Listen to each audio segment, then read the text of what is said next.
ছোটো মাছগুলো খেতে কিন্তু অনেক টেস্টি লাগে।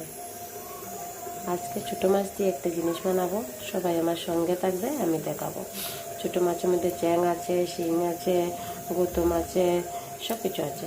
এগুলো দিয়ে একটা জিনিস বানাবো, সবাই আমার সঙ্গে থাকবে, দেখবে। তাহলে আমি মাছগুলো ভেজে রেখে দেবো। এখন আমি রসুনটাকে ভেজে নেব।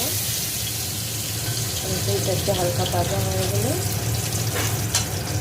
এটাতে পেঁয়াজ দিয়ে দেবো।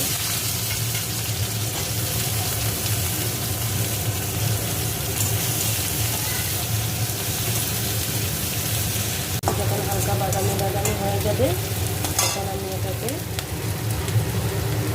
এই জন্য শীতল রেখেছিলাম গরম জল দিয়ে, ওই শীতলটা দিয়ে দেবো যাতে কাঁটাটা না পড়ে।